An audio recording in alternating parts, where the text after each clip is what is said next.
So today I want to react to The Man in the Iron Lung. I saw this thumbnail for quite some times, but I never click on it. I thought it is something that is weird or some stuff, but it's actually truly motivating. After I watched the video, it's like super awesome, I would say. He's a perfect example. The man behind me hasn't been able to breathe on his own since 1952. Apparently the man in the iron lung has to breathe like this since 1952. How long is that?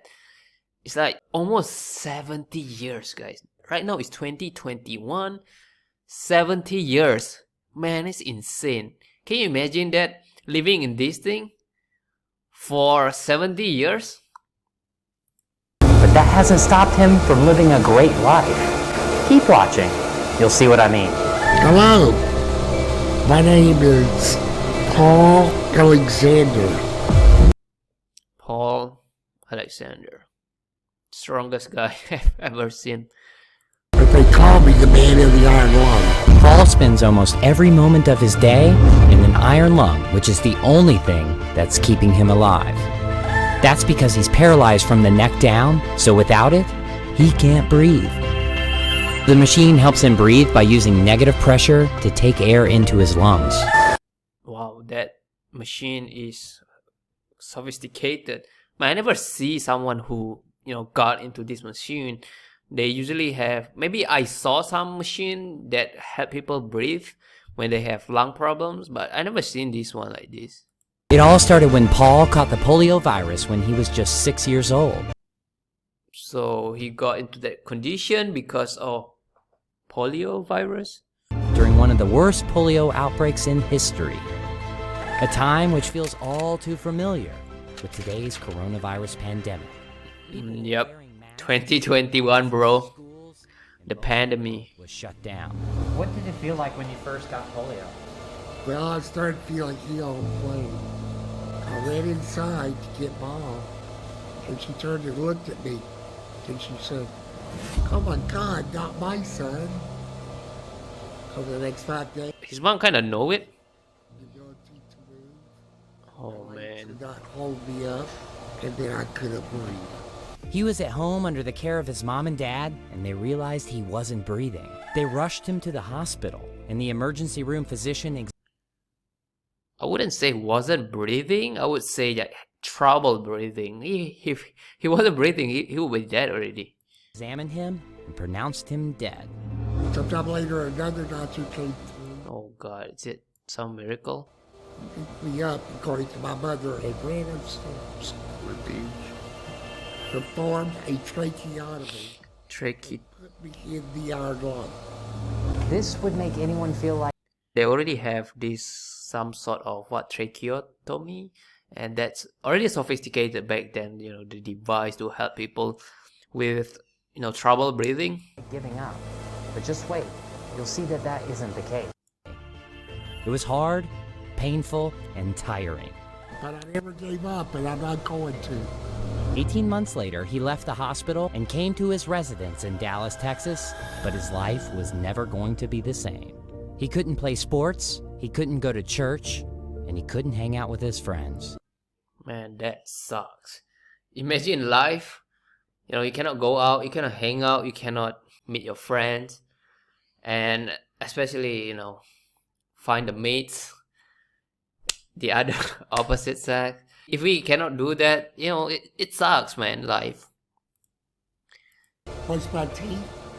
And he still would say have a normal life. He still brush his teeth, do like what other people do, but just with a little bit of help, right? By, I don't know who is she though. Help, too. Then what would you do all day? Well, I would read or study something, find a picture, or do. Now that's the power of perseverance, guys. Not giving up. He still takes time to do something better, right? He's drawing pictures. He's typing on the keyboard.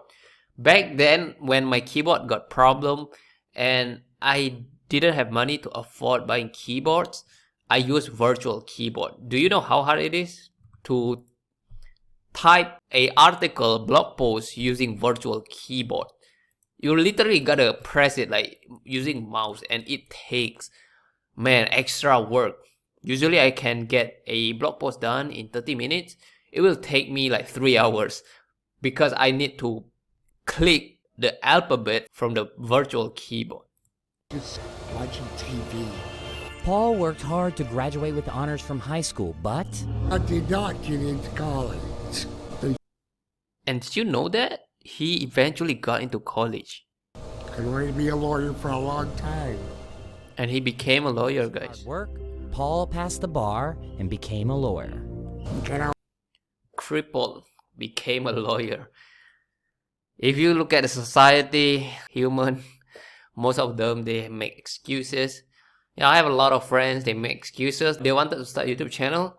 They make so much excuses. They say, I don't have time. I'm not good enough. So much excuses. I was a pretty damn good one too. But he didn't stop there. With the help of a pen attached to a stick, Paul wrote his own biography entirely with his mouth. Look at that, man. Just take a look at that. How can someone be so patient and perseverance? Well, he have all the reason to give up.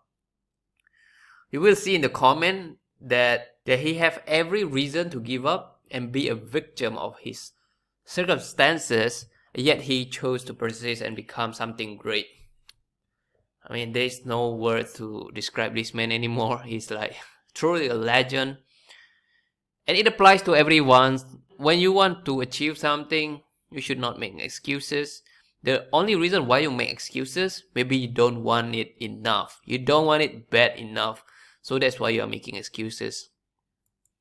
So why write a book? To inspire thousands of people and to achieve the dreams I dreamed. No matter where you're from or what your past is or the challenges that you could be facing, you can truly do anything. You just got to set your mind to it and work hard. Paul, what's your dream? Do not let polio defeat me, but to defeat polio. Great mindset. Therefore, I wanted to accomplish the things I was told I couldn't accomplish, and to achieve the dreams I dreamed. And that's what I think you should. You know, if you have a dream, go after your dream. I know like most people don't have a dream. You know, even they do, they don't have enough desire or bad enough wants to get it. So they will just make excuses. They don't think of a way to reach their goals. You know, it's kind of pretty sad though. But yeah, that's my reaction to the man in the iron lung. It's truly an inspiring videos. I hope a lot of people move by this story. Maybe 1% of people who are watching, maybe something snap out of their mind and they probably will become someone important in the future or someone who achieves success. You know, every time there is this kind of motivational video, there's gonna be someone who will really light up the ball in their head and go after something they truly want. By looking at this guy who is crippled and still yet he can graduate and get a lawyer, and then he also made a book. Truly an inspiring guy. By the way guys, subscribe, like this video, and for more reaction you can watch my other video. I will see you on the next one.